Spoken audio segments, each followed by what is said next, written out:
Hello everybody and welcome to MyDispense tutorial. In this video I will explain how to log into MyDispense online system and do your prescription exercises. Just a little about MyDispense. MyDispense is a virtual pharmacy, so you will see that you will come across a patient, you can interact with the patient, and then you can dispense the medicine to that patient as prescribed by the doctor if the medication is appropriate.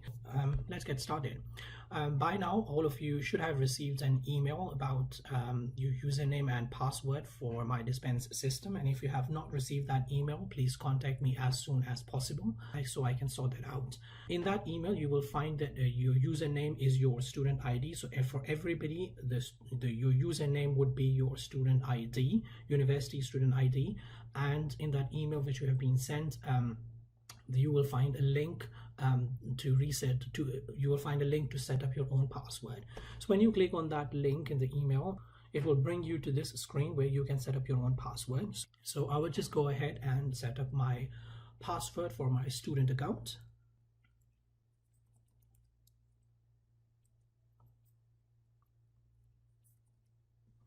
And then set up. Make sure that it's a password which is easy for you to remember.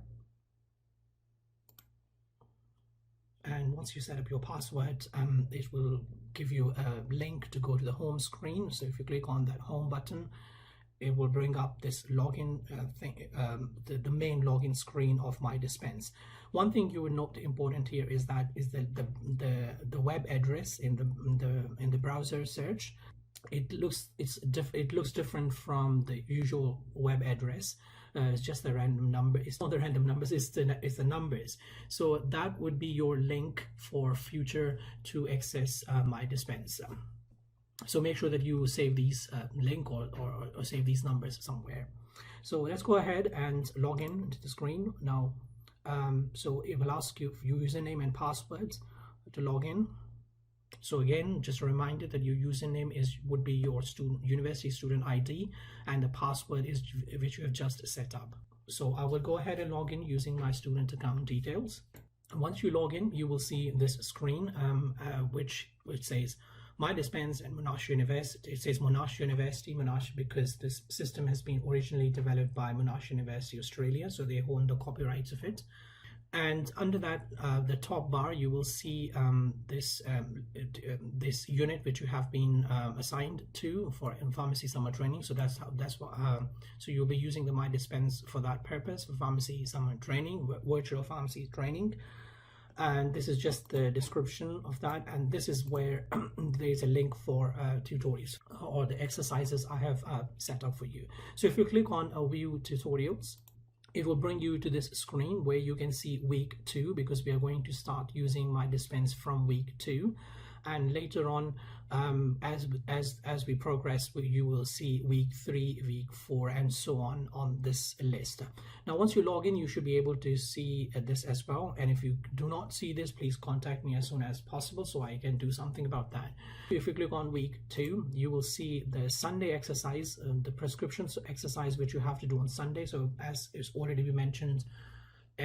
been mentioned in the instructions, that you have to do one prescription every day in week 2, 3, and 4. So I have already set up Sunday prescription exercise for you. In this video, we'll go through Sunday prescription exercise together so that you can get to know MyDispense well. And also one thing to note is that in week 2 and week 3, the prescriptions are formative. These prescription exercises are formative, which means that you have to go through them, but you will not get any mark for them. Whereas prescriptions in week 4 will be summative. That means you will get a mark for them when you do the exercise and submit your answers. So take these week 2 and 3 as a practice to get to know MyDispense well, so that you can do well in week 4, when the prescriptions will be marked. So when you log in, when you see the prescription, you will see a blue icon. If you click on this blue icon, that will take you to the starting screen, which sets up the scenario. So you're going to come across a male patient comes to the pharmacy who you're working in the prescription. So you're working in a community pharmacy and the patient comes to you with a prescription. So click OK. So this is how this pharmacy screen looks like, the virtual pharmacy screen, and you can see that it has got everything, almost everything which you find in a real pharmacy. So the patient is in front of you with a prescription, and if you move your mouse around, you can see there are certain things you can click on. So for example, you can click on patient, and there is a little attachment with the patient. I will talk about that in a minute. Then there is a prescription. You can click on the prescription, and then you can click on the computer screen, and there is a scanning machine, and there is a phone you can click on, and there are references you can click on. So if you want to confirm something, you can click on that. You will also see that this screen is very, very interactive, and you can also bring up those things from these little icons here. So for example, this will bring up the prescription, and this icon will bring up the computer system, and this icon will bring up the phone. So all these things which you can click here, you can get them from here as well. So if you hover around your mouse on these icons long enough, you can see a little information bar will come up. You can see what it's about. So when you come across a patient in the pharmacy, what's the first thing you do? You start interacting with the patient. So you click on the patient, you will see that a little screen will come up at the bottom, and this screen has 4 options. Fact finding means you have to start talking to the patient. This is the information gathering from the patient. And then the other is about patient questions. So if you want to ask the patient if the patient has got any questions, that will come later on. Counseling, that after you have prepared the medicine or prescription for the patient, what counseling you want to give to the patient, so that comes here. And any attachments which actually, as a tutor, when I set up the exercise, I put up some attachments if needed. I will attach some documents or a picture which will be relevant to this exercise.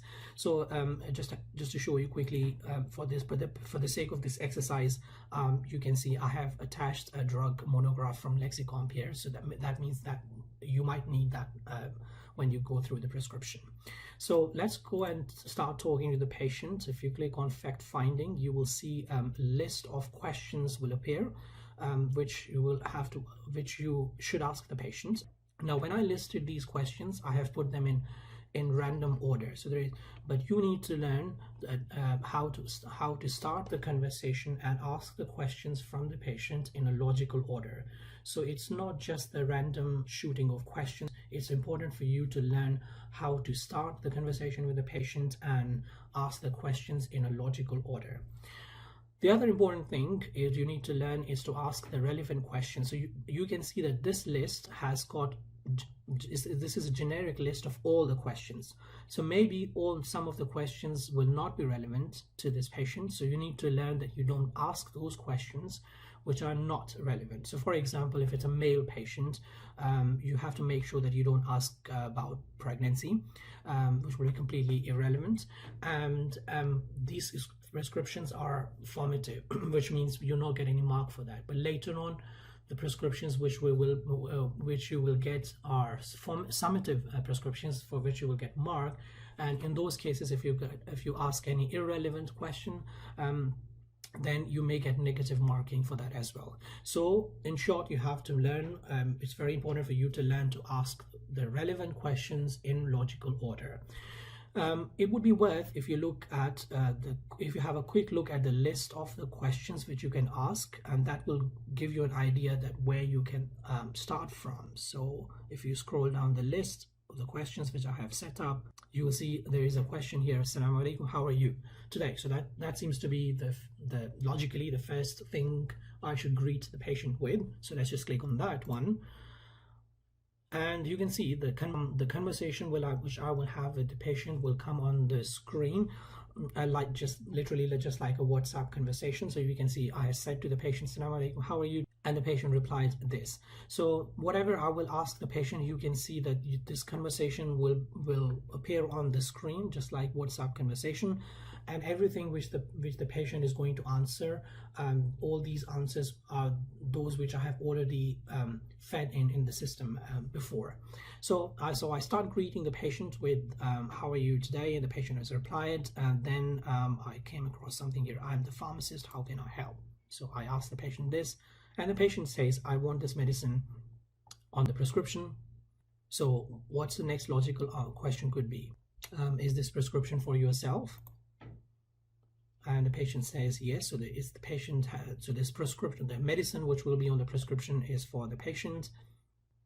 And then I can go ahead and ask about the age of the patient. The patient says that he is 35 years of age. I can ask about the smoking status, which may or may not be relevant depending on what the disease or what the medicine is about. So I just asked about, do you smoke? And the patient says, I smoke one half pack a day. I can ask the patient about allergies, if the patient has got any allergies, and I can ask if the patient has got any other diseases, and if the patient has got any other medicines. So the usual information gathering or from the patient in logical order. That's it. So let's go ahead and I can close this conversation, and then so I have got all the relevant information from the patient, that the patient is 33 years of age, he smokes, he has got no allergies, he is not taking any other medicines, and he is not he hasn't got any other disease. So I can have a look at the prescription now. So when I click on this prescription, you will see the prescription will pop up on the screen. Now you can move the prescription around as you like, just drag it anywhere on the screen. And if you want to minimize the prescription, you can click on this little half arrow and it will disappear. And you can also minimize the prescription if you like, and then maximize it to its normal size. You can also lock the screen, which means that it doesn't go anywhere.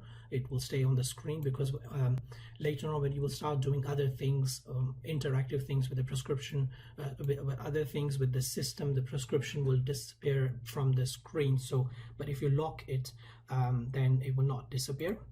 And the other thing you can do with the prescription is if you click on just little icon here, and this thing will appear, which we will go through later on.